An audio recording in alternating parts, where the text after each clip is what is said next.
Bonjour, chers frères et sœurs, c'est toujours pour moi un véritable plaisir d'échanger avec vous, chers frères et sœurs. Je voudrais partager une vidéo sur le panafricanisme de professeur Moskamto. Il faut que le peuple camerounais sache que le professeur Moskamto a le panafricanisme dans l'âme et que ce panafricanisme circule dans ses veines. C'est vrai qu'en 42 ans de pouvoir, M. Biané n'a même jamais contemplé l'idée de s'exprimer sur le franc CFA. Le professeur Maurice Kamto, déjà dans son programme de gouvernance, a prévu sortir le Cameroun de franc CFA, qui est un carcan pour nos économies. Le professeur Maurice Kamto l'a martelé à plusieurs reprises. C'est vrai qu'il y a beaucoup de Camerounais qui se posent encore la question de savoir si le professeur Maurice Kamto mettra en place une politique panafricaine. Oui, chers frères et sœurs, soyez tranquilles parce que le professeur Maurice Kamto a prévu dans son programme de gouvernance que dès son arrivée à la magistrature suprême, il ira rencontrer ses pairs en Afrique pour que ceux-ci se mettent ensemble pour déjà mettre en place cette institution panafricaine, cette confédération panafricaine. Parce que, chers frères et sœurs, c'est là qui nous permettra de pouvoir défendre nos intérêts de manière efficace. Le professeur Moskamto l'a dit toujours, il a martelé, les peuples africains, les pays africains pris de manière isolée sont comme des nains. Ils n'ont pas assez de pouvoir pour pouvoir défendre efficacement les intérêts de leur peuple et de leur pays. Par conséquent, nous devons nous mettre ensemble. Je vous fais écouter une vidéo du professeur Maurice Kamto qui, non seulement il dénonce tous les accords de partenariat qui ont été signés, mais il dénonce aussi le franc CFA. Il nous explique comment il fera pour gérer cette situation-là, chers frères et sœurs. Mais il est important de savoir que généralement, le panafricanisme ne devrait pas être théorique. Le panafricanisme devrait être pratique, chers frères et sœurs. On ne fait pas des discours sur la monnaie. On prend des décisions sur la monnaie. J'ai eu coutume de rappeler ça à nos compatriotes, mais vous savez, les Camerounais le plus souvent sont très excités et ils vont faire comme s'ils venaient de découvrir que nous utilisons le franc CFA et que M. Biané s'y est jamais penché sur la question. De la même façon, ils vont vous dire que Poso Moskamto est déjà vieux alors qu'ils ont quelqu'un qui est au pouvoir à 92 ans. Ils font comme s'ils venaient de se rappeler que l'âge peut avoir un rôle majeur. Ils oublient très rapidement que le professeur Moskamto est un homme compétent. Sur d'autres sujets, il y a beaucoup de présidents de son âge qui travaillent tranquillement, qui sont efficaces et qui défendent les intérêts de leur population. Chers frères et sœurs, donc, il faut plutôt se poser la question de ce que qu'est-ce que quelle est l'offre politique du professeur Moskamto? Est-il compétent? Oui, nous savons. A-t-il une offre politique viable? Oui. Il a un projet chiffré, chers frères et sœurs. Le professeur Moskamto, qu'est-ce qu'il a d'abord fait pour pouvoir dire qu'il est panafricain? Et il faut regarder la trajectoire des gens, chers frères et sœurs. Rappelons-nous que durant tout son parcours professionnel, le professeur Moskamto a défendu les intérêts des peuples africains. De- Même dans les différends qui étaient contre la France, hein. C'est la raison pour laquelle, une partie des raisons pour laquelle la France ne peut pas soutenir le professeur Moskamto, parce que le professeur Moskamto a défendu les intérêts des peuples africains. Il a reçu beaucoup de médailles hein, dans plusieurs pays africains, parce que c'est ça qu'il a fait. Il a une carrière internationale de renom, nous la connaissons tous, mais la France la France a toujours eu beaucoup de peine à travailler, à considérer le professeur Moskamto. Parce que le professeur Moskamto a travaillé toujours pour la défense des pays africains. Même quand ceux-ci faisaient face à la France, chers frères et sœurs, le professeur Moskamto a toujours défendu d'abord son africanité. C'est la raison pour laquelle je demande aux populations camerounaises, au peuple camerounais, je vais dire, de rester tranquille. Nous devons devenir un peuple. Donc, il faut qu'on commence à utiliser maintenant le mot peuple et non population. Donc, au peuple camerounais, soyez tranquille. Le professeur Moskamto ira défendre nos intérêts partout où besoin il sera. S'il faut sortir des accords, il sortira. S'il faut renégocier les termes de ces accords, il négociera. Mais pour le franc CFA, c'est un carcan pour nos économies. Il a dit, on sortira du franc CFA. Mais il faut que cette vidéo, vous la partagez massivement, chers frères et sœurs, parce que beaucoup de Camerounais encore sont prêts à mettre au pilori le professeur Maurice Kamto en disant qu'il n'est pas assez panafricain. Oui, il est voué aux hégémonies très rapidement parce que, vous savez, les Camerounais aiment beaucoup le bruit. Ils aiment des gens qui parlent fort, des gens qui vont leur dire ce qu'ils veulent entendre. Alors qu'ils ne savent pas que des questions monétaires, les décisions doivent se prendre et non faire et non faire du bavardage. Les présidents africains, depuis qu'ils font des déclarations, là, qu'est-ce qu'ils ont déjà fait? Il ne faut pas faire des déclarations, il faut agir. Avant que, il faut surprendre les pays occidentaux, chers frères et sœurs. Le président Moussanto est toujours loin des tambours et trompettes. Il n'est pas là-dedans. Il sait qu'il défendra les intérêts du peuple camerounais. Et il n'est pas là pour faire du bruit. Il n'est pas là pour faire du bavardage. Nous avons été servis pendant 40 ans. Nous pouvons tous constater aujourd'hui. Monsieur Biya ne nous a pas sorti quoi. Nous sort des proverbes alambiqués qui ne nous donnent rien du tout. Il va nous les grandes ambitions, les grandes réalisations, tout cela, cela nous a servi à quoi, chef frère? Nous avons que nos yeux couperont aujourd'hui. Parce que le Cameroun, c'est un véritable bourbier à l'heure que je vous parle. Tout est en décrépitude. Les institutions, la société civile, tout est en train de s'émietter. Chers frères et sœurs, donc, il y a beaucoup de travail à faire.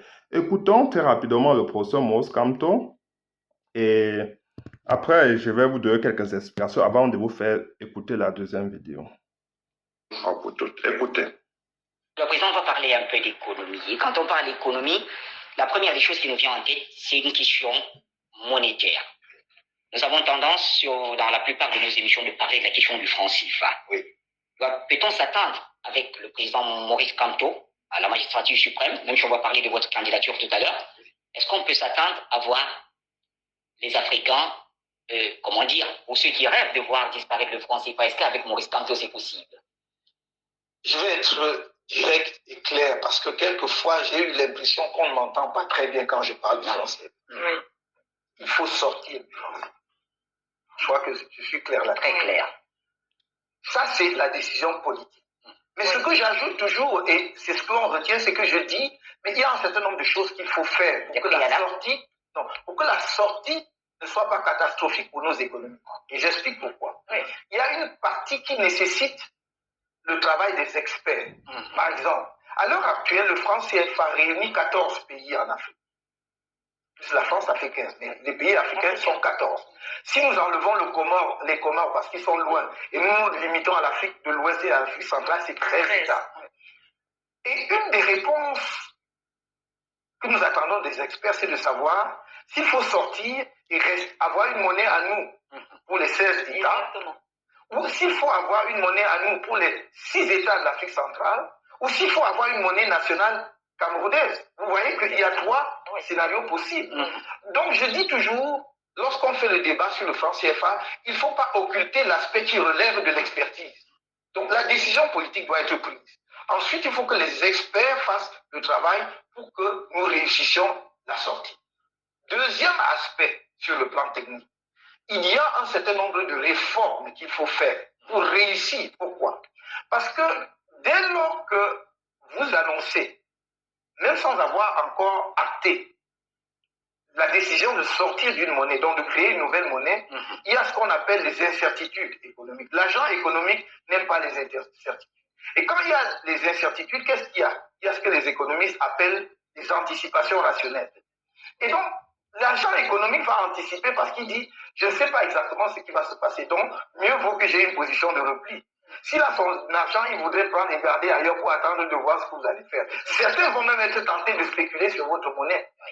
Donc, vous ne pouvez pas sortir d'une monnaie lorsque l'économie ne se porte pas bien. Il faut que l'économie soit solide parce que la monnaie est un bien vide. C'est l'économie qui lui donne de la valeur. Donc, il faut faire des réformes économiques pour que la sortie soit une sortie réussie et que ça ne pénalise pas la ménagère. Parce que s'il y a une monnaie, si nous sommes demain avec une monnaie où il faut peut-être 1 million de francs pour aller acheter une baguette de pain, comme on a vu quelquefois, cette monnaie-là ne vaut rien. Donc nous devons avoir une monnaie et nous savons, je ne dis pas que les Africains ne savent pas le faire. Des pays comme le Ghana, pour ne pas prendre le Nigeria qui est un grand pays, gèrent très bien leur monnaie. Et avec tous les avantages qu'ils en tirent. Donc, parce que avoir sa monnaie vous donne la souveraineté monétaire, mais également sur le plan économique vous donne des marges de manœuvre parce que la monnaie est un instrument de politique économique. Donc il est important que l'on comprenne cela. Ça n'est pas être contre quelqu'un, c'est simplement chercher à développer nos pays. C'est légitime, c'est normal. Je crois que nos téléspectateurs ont bien compris la position. Chers frères et sœurs, avant de continuer la vidéo, chers frères et sœurs, j'ai envie de vous dire ceci, parce que c'est très important. Il y a beaucoup de Camerounais qui vont vous dire il faut sortir du franc CFA tout de suite. Chers frères et sœurs, je vous ai dit à maintes reprises que le régime de M. Biya, que les caciques de ce régime détournent chaque année 50% du budget du pays. Ça ne s'arrête pas là, hein? Même quand on fait des crédits, ils détournent. Donc, ça veut dire que nous allons rembourser de l'argent sans savoir ce qu'on en a fait de ça. Nos enfants, nous-mêmes, nos enfants vont devoir rembourser cette dette colossale. Alors que cet argent a servi à quoi? A servi aux individus. A servi à cette clique boulimique qui est en train de... qui garde l'argent partout en Europe, dans les paradis fiscaux. Donc, voilà à quoi c'est notre argent, chers frères et sœurs. Donc, dans un tel contexte, dans un climat de corruption, de détournement de fonds publics, vous pensez à sortir du franc CFA pour gérer ça comment? Pour que les marchés financiers soient inondés de faux billets? Pour qu'on fasse recours à la planche à billets chaque fois? Sans industrialisation, nous pouvons penser à quel genre de monnaie, chers frères et sœurs. La monnaie, c'est un bien vide. La monnaie ne sert à rien. Si vous avez ça en main et qu'elle n'est pas soutenue par l'économie, ça ne sert à rien. Il faut que les Camerounais commencent à se réveiller. Ça ne sert à rien la monnaie. Tant que l'économie n'est pas forte, tant que le pays n'est pas industrialisé. À l'heure que je vous parle, nous n'avons pas d'industrie au pays. Ça veut dire que nous ne fabriquons rien du tout. Par conséquent, nous n'exportons rien du tout. Et vous savez que c'est quand on transforme industriellement qu'on a de la valeur ajoutée. Et c'est quand on a de la valeur ajoutée qu'on peut créer plus de richesses. On peut créer plus d'investissements. En ce moment, ce que je vous parle, chers frères et sœurs, le climat de business, le climat d'affaires au Cameroun est délétère, est toxique. Ce n'est pas un cadre propice pour les affaires. Donc, il faut assainir les caisses de l'État. Il faut qu'il y ait un président de la République qui incarne des valeurs et des principes de bonne moralisation. Donc, il faut de probité morale, comme le professeur Moskamto, qui va d'abord être un modèle, un exemple pour les Camerounais. Parce que les bonnes manières doivent commencer par le haut. Il doit gérer l'argent public en bon père de famille. Donc, le professeur Moskamto et toute son équipe doivent d'abord montrer l'exemple. Il ne faut plus que la corruption soit encore pratiquée de manière délibérée, comme nous voyons aujourd'hui, chers frères et sœurs. Parce que ce que nous voyons aujourd'hui est désolant. Nous voyons simplement les policiers qui prennent 500 francs, mais la corruption gangrène toutes les strates de la société, du plus bas au plus haut. Du plus haut, parce que ce sont ceux-là qui ont les magots. Je veux dire que c'est ceux-là qui détournent l'argent du contribuable camerounais. Ils le font de manière délibérée. Il faut mettre fin à cela. Maintenant, vous allez écouter encore une autre partie de professeur Moskamto parce que M. Biya est allé signer les accords de partenariat économique. Je vous ai toujours dit ça. Ça veut dire que les produits des des Occidentaux, des produits des pays africains entrent dans nos pays en franchise des douanes. Ils ne payent plus des taxes, ils ne payent plus des recettes, ils ne payent plus rien en fait. Donc il n'y a plus de recettes douanières à ce niveau-là. Ils ne payent rien, ils ne déboursent rien du tout. Leurs produits se déversent chez nous. L'opposant Moscamto ici va vous rappeler très rapidement pour que le peuple camerounais sache que l'opposant Moscamto ne fait pas un discours de circonstance. Ce n'est pas une vue de l'esprit. C'est un panafricain dans l'âme. Il est écrit sur le panafricanisme il y a de cela 30 ans. Et il interpellait déjà le peuple africain qu'il faut que le peuple africain se mette ensemble pour défendre mieux leurs intérêts.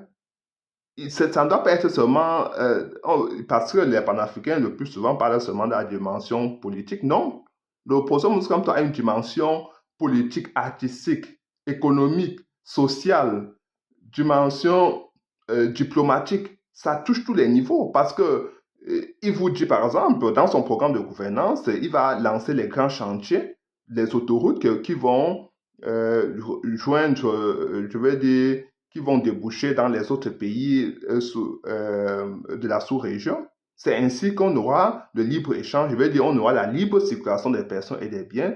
On va augmenter augmenter notre volume commercial parce qu'aujourd'hui, on laisse des pays à côté comme le Nigeria pour aller ailleurs, pour aller en Occident, alors que nous avons des géants à côté comme le Nigeria sur lesquels on peut s'appuyer.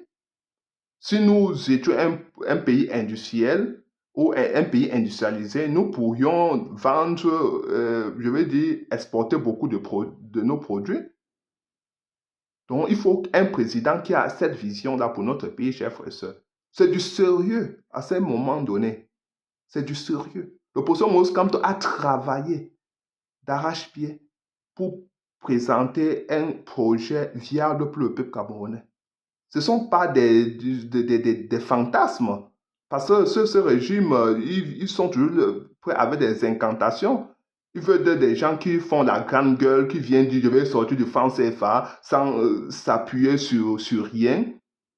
Alors qu'il faut s'appuyer, il faut d'abord voir le contexte dans lequel nous vivons, voir des réformes profondes qu'il faut faire avant maintenant de se lancer dans ce projet-là. Les Camerounais doivent créer leur monnaie quand l'économie est forte pour ne pas aussi parce que si on crée la monnaie dans ce climat de corruption, beaucoup d'entreprises vont aller en banqueroute et veut dire le peu d'entreprises que nous avons parce que le pays n'a même pas d'entreprise. C'est très profond, chers frères et sœurs. Écoutons le professeur Moscamto qui dénonce tous ces accords-là. Tous ces accords-là, il les dénonce parce qu'il va les renégocier ou bien il va renégocier les termes ou en sortir tout simplement. Parce qu'il sera là pour défendre nos intérêts, chers frères et sœurs. Il faut que ça soit bien clair.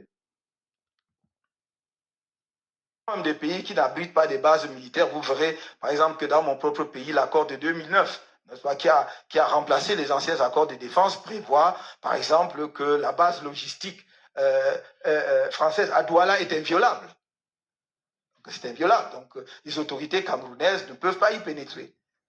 Donc les militaires ne peuvent pas y pénétrer de la même façon qu'il y a une exonération, disons, des taxes douanières et fiscales, donc pour tout le matériel, les équipements qui y va. Juste ça, je donne juste ça à titre illustratif. Je n'ai pas le temps d'analyser tous les accords dans les autres pays. Et ça, ce sont des accords plus récents. Les accords des années 59 à 60 étaient, j'allais dire, allaient bien plus loin et vraiment installer des relations de dépendance, puisque d'ailleurs, ce sont des accords qui permettaient à la puissance anciennement administrante d'intervenir pour maintenir au pouvoir, n'est-ce pas, tout gouvernement qui était signataire d'un tel accord et qui estimait qu'il pouvait être mis en danger par sa propre population.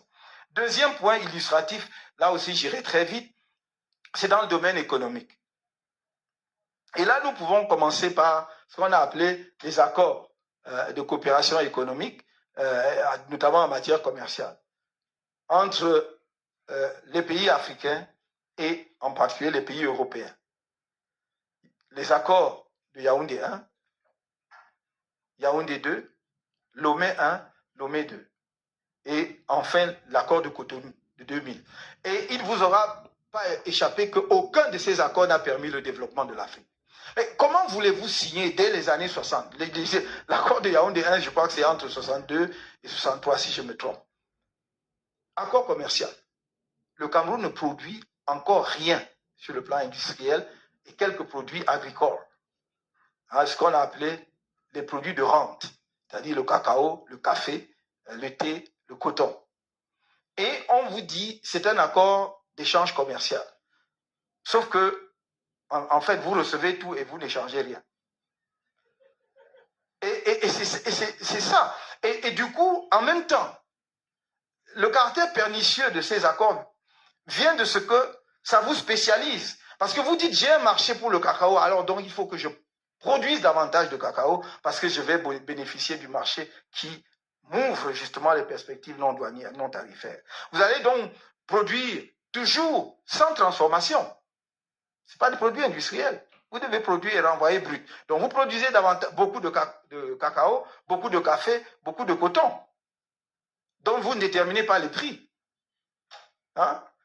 Après, on vous a chanté tout au long des années 70, vous n'étiez pas encore né, mais la détérioration des termes de l'échange. Qui détériore quoi? Vous échangez d'abord quoi pour que ça se détériore? Donc vous vendez le café, vous vendez le coton, et alors vous produisez que ça. L'industrie africaine est nulle parce qu'il y a eu cette spécialisation par le corset des accords, signés trop tôt. Et donc, vous avez vu que 40 ans, 50 ans, 60 ans d'accords n'ont permis à aucun pays africain de bouger. Maintenant, subitement, on vous dit, vous êtes devenu grand. Il faut signer des accords de partenariat économique avec l'Union européenne. C'est encore mieux. On va supprimer toutes les barrières tarifaires. Donc, du coup, les barrières douanières qui vous permettaient d'avoir des recettes douanières pour alimenter votre budget vont disparaître. Parce que de toute façon, vous n'avez toujours pas d'industrie puisque les précédents accords ne vous ont pas permis d'installer l'industrie, mais simplement, vous allez être le déversoir des produits européens qui, dans certains cas, vont concurrencer la petite industrie locale qui commençait à naître. Voilà le problème. Parce qu'il faut que l'on se dise les vérités sur la scène internationale. Vous ne pouvez pas, dans le même temps, déplorer l'immigration massive, y compris illégale, des jeunes Africains qui ne trouvent pas de perspective chez eux, pas de travail chez eux, et en même temps, les inonder de façon à ce que le développement soit impossible chez eux. Ils sont consommateurs en bout de chaîne. Donc, il n'y a pas de valeur ajoutée lorsque vous êtes simplement consommateur. Il vous faut d'ailleurs trouver de l'argent pour continuer à consommer. Donc, voilà pourquoi je mets ces accords-là au rang des accords postcoloniaux qui solidifient les liens de dépendance coloniale. Mais il y a aussi dans le domaine monétaire.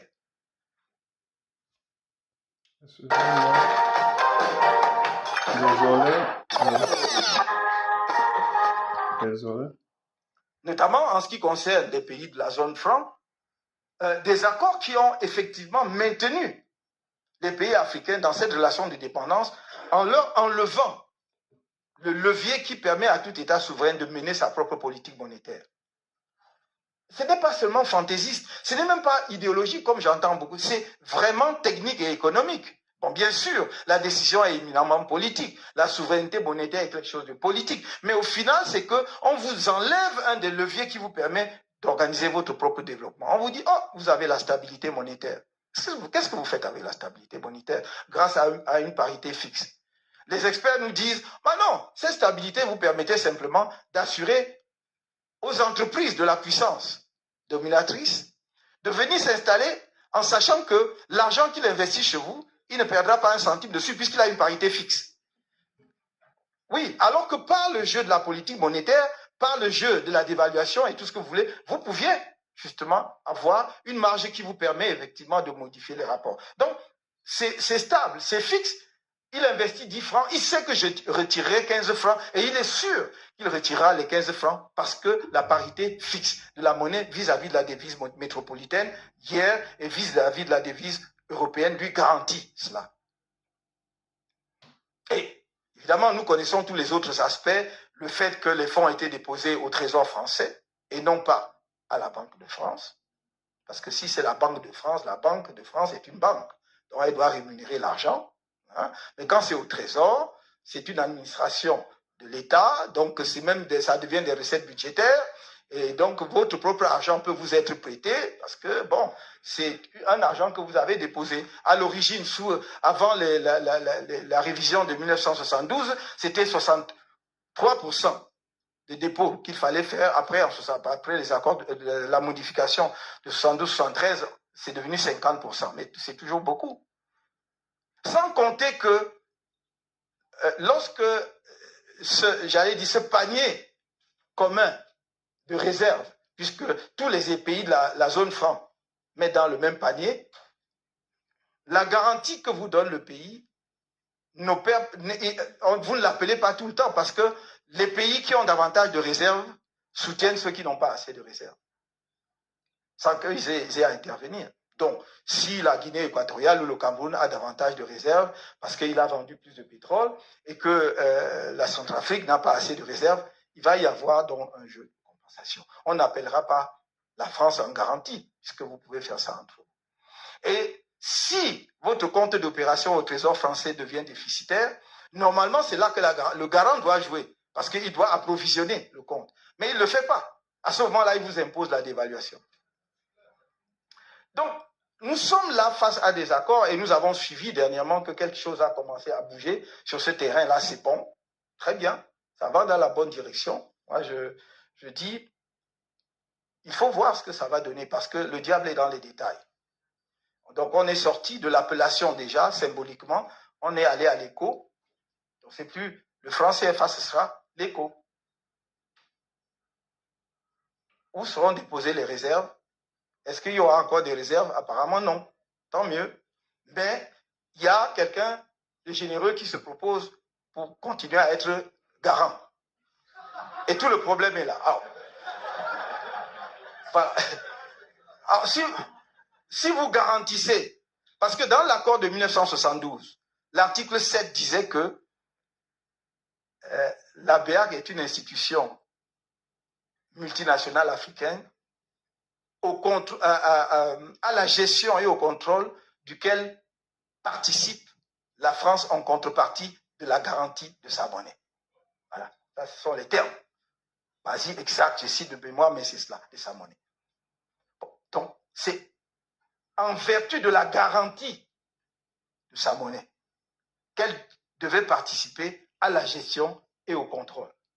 Maintenant, elle vous dit, bon, très bien, c'est l'écho, et puis vous ne déposez même plus chez moi, mais je suis garant. Donc, la clause en vertu de laquelle elle participait à la gestion et au contrôle demeure.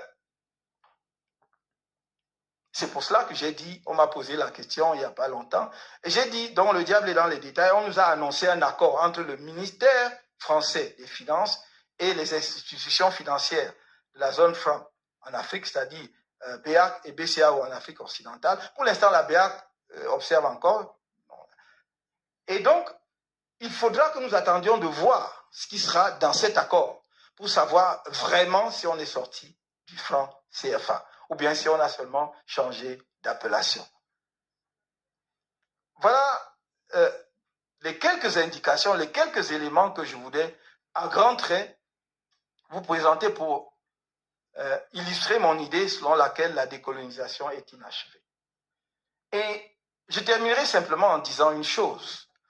Afin de permettre au droit international de jouer pleinement son rôle de règle organisant la vie dans la société internationale, il faut décoloniser le droit international. Chers frères et sœurs, je ne voudrais pas étendre, mais je voudrais dire ceci.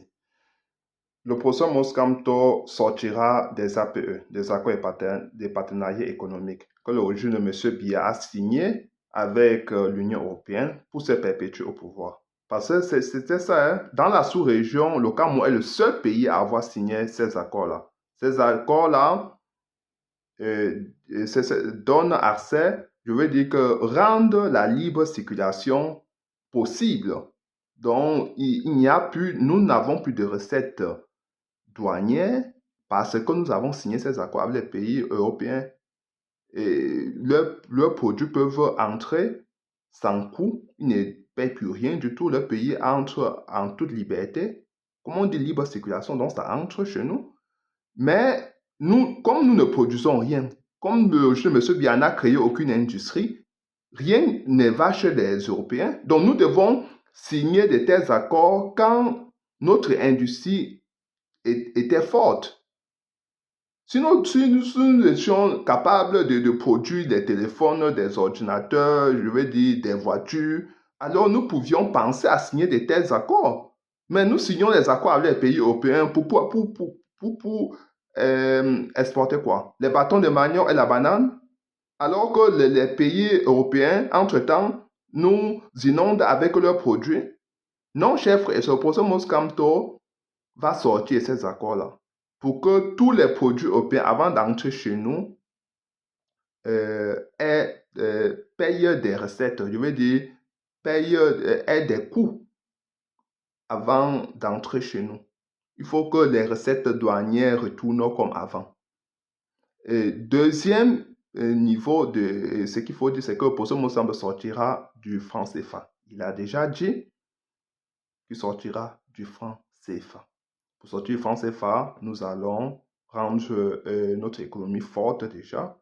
Je vais dire, il faut assainir les caisses, il faut combattre efficacement, farouchement la corruption. Et chers frères et sœurs, avec tout ce que je viens de vous dire, l'Opossum Moscato, c'est un panafricain dans l'âme. Ne l'oubliez jamais. Il a défendu toute sa vie, il a défendu toujours les intérêts des pays africains. Toujours, partout où il était, chers frères et sœurs. Donc, vous comprenez que le jeu de M. Biya n'est pas seulement incompétent, mais il est aussi cynique. Parce que vous vous rendez compte que les recettes douanières avant la signature de M. Biya étaient très élevées, contribuaient de manière significative dans le budget du pays. Mais quand M. Biya a signé cela, les chancelleries occidentales lui ont reconnu comme président, et lui ont donné la légitimité qu'il cherchait. En échange de cela, leurs produits entrent chez nous en franchise de douane. Donc, ils ne payent plus rien du tout. Un irresponsable, ce régime. Un irresponsable. Vous signez de tels accords alors que vous ne produisez rien. C'est pas possible, chers frères et sœurs. Alors que nous avions des milliards qui découlaient des recettes douanières. Aujourd'hui, nous n'avons plus rien. Rien du tout. Parce que et le Cameroun est le seul dans la sous-région à aller signer ces accords-là avec l'Union européenne. Le seul. Vous comprenez l'irresponsabilité de ce régime, chers frères et sœurs. Ça fait très mal. Ça fait très mal. Mais nous allons mettre fin à cette hémorragie, chers frères et sœurs. Mettons fin à cette hémorragie. Je manque de mots parce que tellement je suis en colère. Je suis en colère, chers frères et sœurs. Je suis en colère. Je vous prie de partager cette vidéo massivement et surtout abonnez-vous. N'oubliez pas d'aller accomplir votre devoir citoyen, s'inscrire massivement sur la liste électorale, voter massivement Opossum Moscato, être prêt à défendre votre voix, chers frères et sœurs. Partagez cette vidéo pour que tous les Camerounais sachent qu'Opossum Moscato c'est un panafricain. Il faut que tous les Camerounais dorment tranquille. Il travailla pour défendre les intérêts et uniquement les intérêts du peuple africain. Et cela sans compromis. Chers frères et sœurs, il faut que ça soit bien clair. Bonne soirée. Ciao.